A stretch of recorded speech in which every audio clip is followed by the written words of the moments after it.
This is the Bates Bobcast, our weekly podcast where we take a look at the week that was in Bates athletics. My name is Aaron Morse, and this week we're highlighting some tremendous individual performances over the weekend from our squash and swimming and diving programs. We also take a look at the women's basketball team's first win of the year and introduce you to the world of club sports at Bates. All that and more coming up on the Bates Bobcast.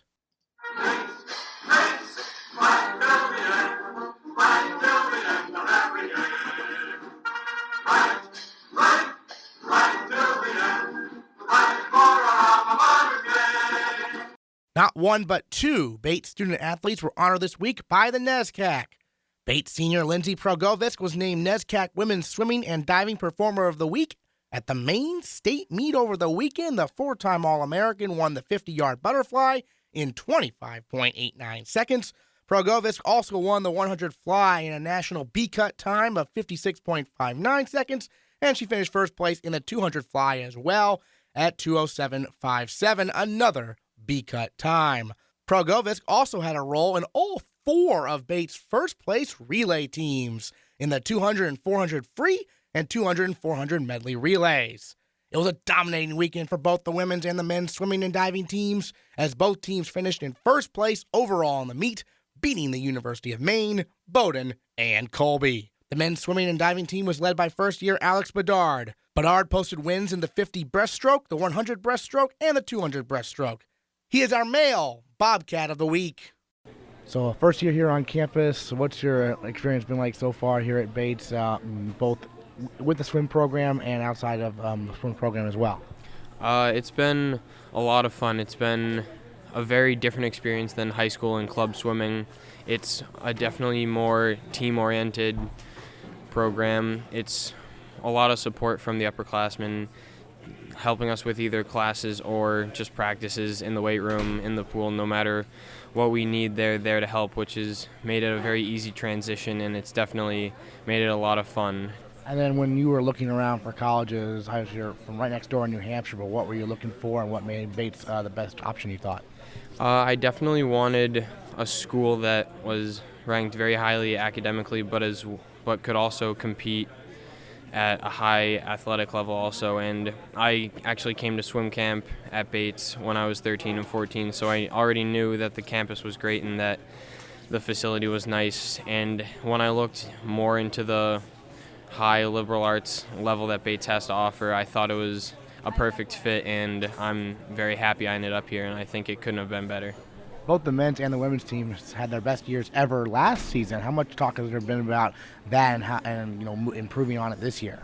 For at least the men's team, we did lose a pretty strong senior class from what I heard, but I think our freshman class coming in is a very deep group with a great group of guys, so I don't see any reason why we can't be better than last year. And over the weekend, you won 3 events there in the main invite as you guys knocked off Maine, Colby, and Bowdoin. So what was working for you specifically in the pool? I've been talking with Coach about different head positions and different techniques to go forward, but at the end of the day, it's just a matter of being confident and trying to just rely on what you've worked on in practice. And I have been training harder than I ever have, so I just had to kind of have faith in what we've done here for the last couple months and just do what I can to perform to the best of my ability, and I think it worked out for the most part. And what was your reaction when you found out you'd won each event? I was a little surprised. I definitely thought I could do well, but I didn't know I would do that well. It was a pleasant surprise, and I'm hoping I can continue to do that well in the meets to come. What's been the biggest adjustment for you to make here in college compared to when you swam in high school? Definitely the weight training. In high school there was body weight stuff, but never any actual time in the weight room, so that was a shock to my system the first couple weeks, waking up and being more sore than I've ever been before. But I think I've adapted now, and hopefully at least I don't get that sore again for a while. I know I talked to Coach, and he emphasized the importance of embracing the pain, kind of, right? Yeah, it's definitely part of his mentality that if you can swim through the pain, then you'll be able to do it in a race. So in practice, it's always no stopping and you just gotta gut it out and just go for it. All right, and last question for you. What's next right down the line for the men's swim team? What should people know going forward? We have a meet coming up this Saturday against Trinity that should be a good one. It's home. And then after that, just keep going until NESCACs, and hopefully we keep the momentum going all the way until the end. All right, sounds good. Congrats again on Male Bobcat of the Week. Thank you. The second individual to be honored by the NESCAC this week is Bates women's squash captain Lauren Williams. She was named the NESCAC Women's Squash Co-Player of the Week as she won both her matches over the weekend. A straight-set win on Friday against her opponent from Bowdoin, and a 4-set win on Saturday against her opponent from 6th-ranked Trinity. For her efforts, Lauren Williams is also our female Bobcat of the Week.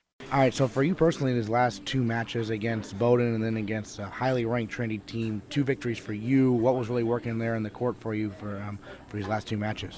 Well, I mean, going into the Bowdoin and Trinity weekend, I mean, we're missing 2 of our junior captains, and they're huge parts of the team. And going into that, we knew we would be a little weaker than we should be, not at our full potential. So, and I personally have been nursing an injury, so going to the weekend was a little stressful. But, I mean, after the Bowdoin game, which was a heartbreaker, we never want to lose to Bowdoin. But, yeah, it was, tough to see.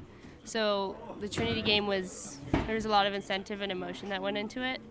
I know the team really wanted to get out there and prove themselves, and that was my mentality. I definitely wanted to play well for the team, and I mean, it's Trinity. You always want to go out there, and I have a personal connection to Trinity, so getting a win over them is unreal, and they're a great team. So, yeah, it was just a lot of emotions, and it's been tough the beginning of the season, but I'm sure we can pull through. Do you talk to your sister before and after facing Trinity? I mean, yeah. So Coach said to me when I walked in, this could be your last game against Trinity, because I mean we never know when we'll play them next. But so I told my sister that, and she was like, "Oh, good luck." And then I texted her afterwards, and she was like, oh, "I can't believe it. That's awesome. Good job." So yeah. But I know deep down she's kind of a little mad to know that, but I'm sure she's proud at the same time. Yeah. And now, this being your senior year here, what's some of your goals moving forward personally and then for the team as well? Well, squash-wise, I guess, like I said earlier, I have an injury. I kind of want to get through that fully and come back strong and have a great season, injury-free. And the team, I guess, because we're so young, I just hope that they all, learn a lot this season and have a great season to start off with. That's always what you want as a freshman. I think our team goals are just to do as well as we can, and if we reach our full potential, that could be anything. I mean, we could have unreal matches with the amount of talent that we have on the team, so just realizing our full potential, I think that's our main goal. For the younger kids, what's some of the biggest learning curve you think for them? What's the hardest adjustments they need to make here going forward? I think the biggest adjustment would have to be the amount of sacrifices you have to make on this team. We ask a lot of the girls, and it's not the easiest, especially when you're away most weekends in the winter, even in the fall. It's a lot of time and effort that you have to put into it, and adjusting your schedule and having your time management skills be on point, I think that's one of the biggest things. But I know that it'll come to them, and setting an example is the most important thing. So I've been trying to help them all through it, but they've all been great so far, so naturally. Yeah, we've talked about squash being a very strategic type game compared to chess on speed or whatever. And so when you're there in the court, what's your strategy typically against the opponent? Does it matter who the opponent is, or do you have something that you typically go with? I mean, the opponent is a huge difference. I mean, you definitely want to know what her strengths and weaknesses are, of course. But I personally like to play my own game. I like to do the things that I'm best at. But typically after the first game, my teammates would have been watching, and they'll come and tell me you need to play this shot more often or something like that. So it's a huge, as much as it's individual, it's a huge team effort to get an individual win. On Saturday, a lot of the girls actually were coaching me and saying like, you got to play this shot against her. Like, it was great. So I mean, there's a lot of support and teamwork that goes into each individual match. Yeah. And one thing I don't think we've talked about, a lot of these matches, they're self-officiated, right? Like the players from each team. How does that kind of work? Yeah, so it's kind of like democratic in the way. So we have one girl from each team refereeing and scoring each match. So yeah, it's kind of a interesting system, but it works, and it's I think the fairest way possible, I guess. So what's next for the women's squash team right now? I mean, we have this whole of December break to go back home, train, and then work really hard because our first match back is one of our biggest rivals, Middlebury, and then Williams the next day, and then St. Lawrence. So there's no days off in December, and yeah, so it's going to be a lot of hard work. But as much as hard work, we need to like recharge our batteries and get refocused and prepare ourselves for the really tough season we have ahead. So you're going back home to Zimbabwe for the break, or are you staying around here? Actually, my oldest sister, Trinity One, going to St. Louis. She lives there, so I'm gonna go see her, and my parents are coming over, which is great. So yeah, spending Christmas there. All right, sounds good. We'll check in with the squash team after the break. Thanks so much. Thank you. The men's squash team won their 25th consecutive match over Bowdoin on Friday as they took down the Polar Bears by a score of 7-2. The women fell just short in a 5-4 loss. Then on Saturday, Ahmed Abdelkhalik and Ahmed Hatata won their matches against number 1 nationally ranked Trinity, but the Bobcats fell 7-2, while the women's team lost 8-1 to the 6th-ranked Trinity women's squad. On the hardwood, the women's basketball team fell to Clarkson on Friday, but bounced back to get a nice win over Pine Manor by a final score of 76-64 on Saturday. It's the first career win for first-year head coach Allison Montgomery. All right, so Coach, your first win here at Bates against Pine Manor. What really came together for your squad in that particular game, you thought? Well, for me, I think the highlight of the weekend was just what a kid off the bench who started for us, Lise Henshaw, was able to bring. We faced some extra adversity this weekend with having one of our starters, Bernadette Connors, out with an injury. And she's just been, she's a leader for us. Just what she brings to the court, and she's been kind of handling the point. Some she did against Colby, so it was just that was going to be definitely some adversity for us. And the way Lee stepped up this weekend, it was just very fitting because she has brought just really, really consistent energy and focus since the start of the season. So I thought it was very appropriate. It didn't surprise me at all. But she had an outstanding performance on Saturday, really carried us, shot the ball really well, which is something as a team we're struggling with. So that is really kind of what I'm taking from the weekend, just really kind of proud of her effort and the way she kind of stepped in when we were facing some adversity. Because you guys obviously you rebound very well, play pretty good defense. It comes down to just making shots, basically. Yeah, I mean it's funny. We've talked a lot about. I mean, I can sit and watch film, and you can talk about all the intricacies of the game, and there's a lot of reasons. And yeah, I think right now we're really working through just having some chemistry on the offensive side. We've also a lot of what we're doing offensively is kind of new for this team, so. But yeah, it's mostly developing some chemistry. And we talked about, after the Colby game, that game came down to just a couple possessions, and we could talk about like I just said, anything, a lot of different statistical areas. But the bottom line is, you hit a couple more shots, and you're celebrating a win. And that happened to us. Friday night we played Clarkson. We made a pretty crazy comeback. Our defense got us back in the game. And then we tied the game in the fourth, and then we just couldn't hit a shot kind of down the stretch. So, yeah, sometimes you have to look at it like it's a simple game. You got to hit shots. And, so that, obviously was a big reason that Lise really pulled through for us on Saturday.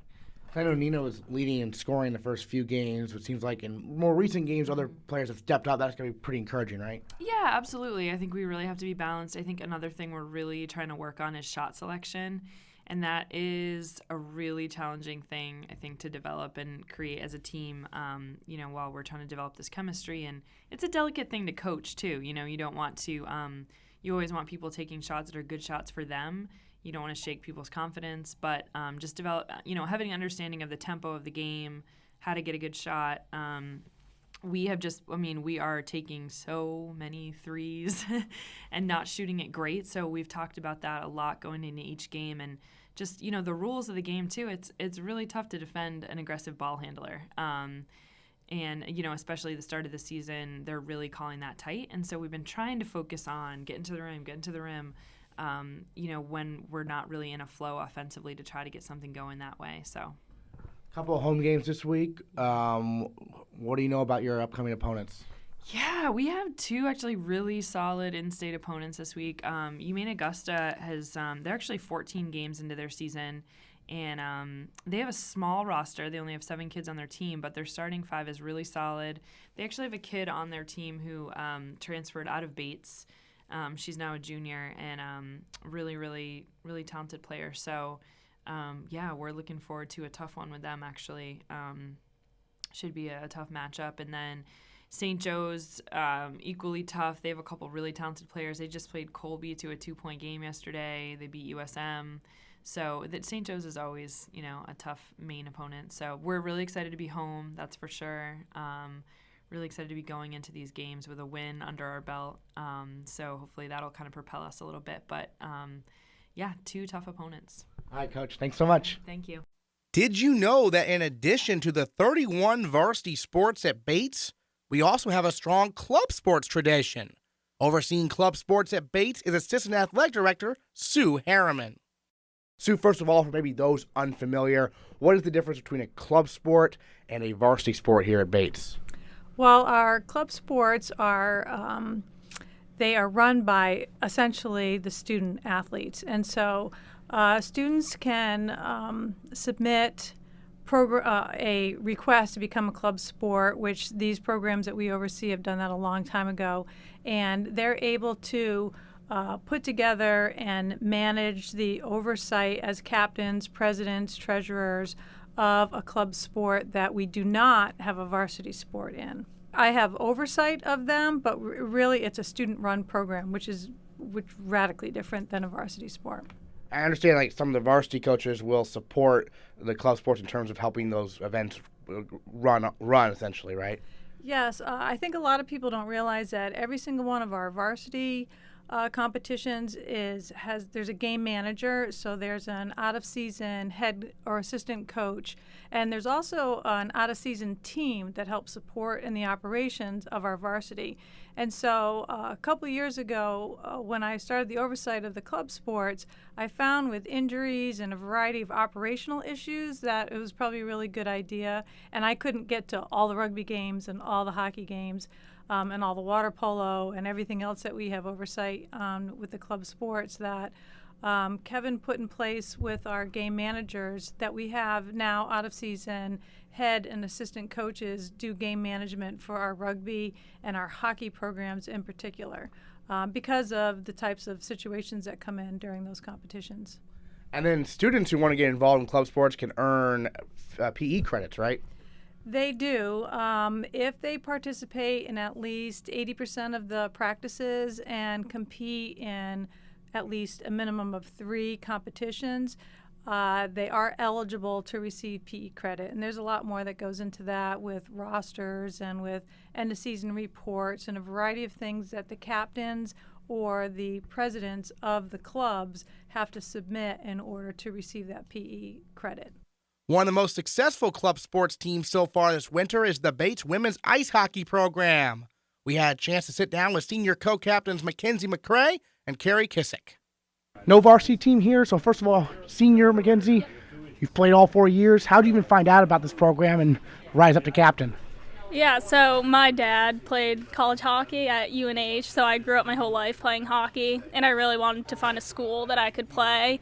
So I was looking at some D3 programs, but I wanted to be able to get into academics and still have fun playing. So Bates was a really good fit because, I don't know, you have more freedom, you can stick to academics, go to practice, or get as involved as you need to be. So. And Carrie, how about on your end? I was a figure skater forever. And so going into high school, my family was like, either you're paying for your own coach or you're going to do a team sport. And so hockey was kind of a giveaway. So I picked that up, and then looking at college programs, I wasn't I was definitely not in the position that Mac was, where I could not have played at a D3 level. And so I was just looking for something fun. And visiting people, like, loved the women's hockey program, whoever talked about it. I didn't even talk to skaters when I visited, but they were like, oh yeah, women's hockey, it's a good place to be. So I was like, okay, works for me. You were a figure skater. Now I know ice skating for hockey is much different. So what was that transition like for you? They put me, so I started doing JV. They looked at me for varsity because I could skate fast, and then I had no stick skills for like the first 2 years I was playing. But my coach put me right in on defense because I could skate backwards. And my first game went horribly. I let in like 5 goals, I think, and I was skating with a senior who really scared me. So eventually you figure it out. It's mainly the stick and the lack of a toe pick that throws you off. But it was an adjustment, but it worked itself out. Yeah, absolutely. Obviously, captain now, along with Mackenzie here. And Mackenzie, the ice hockey team here are off to a very good start. Tell the people a little bit about your start so far to the season. Some high-scoring games, some exciting games, right? Yeah, so we're currently 3-1. We're members of the ICWHL League. That's about 13 games all throughout New England. And there's playoffs at the end, so we have some incentive to win here. But we had a very exciting game Saturday. We won in overtime 11-10 against Colby Sawyer, which was a great game. We were losing 7-1 after the first period, so it really had quite the comeback. But it was a great effort from everyone on the team. Our goalie, Kelsey McDermott, is a junior now, and she's improved vastly this semester so far. So she really held us in the game, and everyone came through, got some goals for her, and pulled out the win in the end. It was exciting. Nice. How do you get the word out about the club team to get some more players, each season? The activities fair at the beginning of the year is pretty big for us. We tend to like rile girls up and kind of just be like, you sign up, and like, I don't skate, and you're like, just sign up anyways. And so a lot of the word got out that way. And then this year we got more additions from girls varsity soccer and lacrosse, and so we have some really good players from there who spread the word to their teammates. And so we now have a really good number of, surprisingly, a lot of varsity athletes are playing. Yeah. And then we still have our big cohort of beginner skaters, which is really nice. But we're huge right now. On our roster, we have 41 people. And not everyone comes to practice every day, so it works itself out. But we're essentially a JV, a varsity, and like a mini club team with the numbers we have. Interesting. So when speaking to the varsity athletes, the soccer players, field hockey players who also play club hockey with you guys, what would you say they tell you the biggest differences between their varsity schedule and their club schedule? I definitely think it's a lot more relaxed at the club level. It's kind of unique, though, because people really show up because they're having fun and they want to be there. There's no commitment level, per se, so I don't know. It works out because people all want to be there, have fun, work together to get, like, towards a common goal, so it's good. And then who's your coach, and what's the coach's role and everything? Our coach is John, and he's awesome. He's new to us as the head coach this year. He's joined us for the past couple seasons occasionally during practice. He's a goalie, though, so he's really he's kind of been our working with beginners and goalie coach. But this year, we needed a coach. We went to him, and we kind of begged, and he was like, sure, why not? And it's been an awesome change for the team. He has so much energy, and he's very confident in us, which is really, it's partially it builds us up in a way that could be a little negative because we feel like, oh, well, John says we're the best. But I think he's a really good presence to have on the team. And then for maybe students who have not had a chance to watch a club hockey game, what can they expect when they come to see a game right here on campus at Underhill there? Yeah, well, we have a gorgeous rink and facility, so we try to get as many games on campus as we can. It's a pretty good atmosphere. We usually have a lot of parents around, but we'd like more support from the Bates community just to get more into the game and get some cheering going. And then as team captain, what's like your responsibilities in general? I guess just helping coordinate practices. We work pretty closely with John to see what we can work on after games and what people can improve upon. We also do all the scheduling for the team, like who we're going to play when, what time, all that, coordinating buses, EMTs, yeah, a lot goes into it for sure. It's a lot more logistics than you think it will be. Yeah. Because in high school, like being a captain in high school, you're more just like a social motivator and like kind of the loudest person on the team who's just there to boost everyone up. But now it's more of a real job where I wasn't expecting it to be as much work and like just calling people about buses and making sure we actually have a bus. Right, exactly. And then what's coming up for you guys? We have this weekend, we're going all the way to Holy Cross for a game on Saturday, which should be good. It should be fun. But after that, it's already kind of into the feeling of playoffs, where like every game we're kind of looking at rankings and who we're playing and what their record has been and how we're going to face off with them. So how does this year's version of the team compare to previous years? We definitely have more of an experienced cohort this year. In the last 3 years, we would have probably a group of 5 really skilled players, but then some newer, weaker players. And we kind of meshed together to make a pretty decent team. But this year, we really locked out with a lot of varsity athletes who motivated their friends, as Carrie said, to play and join. So we have a lot more skill and a lot more upperclassmen on the team. So good leadership as well. And then you don't have to have any previous ice hockey experience to play. So what would you tell a student who might be considering joining a club hockey team? It's an amazing place to be. Right now, if they want to join, they should wait a year because we have had people who, I love that it's getting such a positive recognition from everyone and that people are excited about it. And at this point, with 41 people, it's like we can't all fit in the locker room. But it was really like playing hockey my freshman year. That was my social group. That became like my home was on the ice and like with my rookie class. And it's just a great community feel that you find everywhere at Bates, but it's girls who are also passionate about something and rough beginners who are trying for the first time and who it's like clearly some of them have never played hockey before. They don't know if they love it. They just love the people on the team. So that's my favorite part. And that's, come on by, man. We'll take you. I know you guys have a website, right? Yeah, we actually do have a website. We have one of our fellow seniors, Katrina Bukta, does a lot of work with that. So it's always updated with current scores and roster and some good pictures. So definitely check it out. Any other thoughts on your experience at Bates, playing on the club hockey team through these 4 years? It's really been a great experience. It's weird to rise up from freshman year to senior year, becoming a captain and really getting to like guide the path of the team. And now being involved in such a serious league, it's really become a lot more progressive since it was freshman year, but hopefully we'll continue on this path.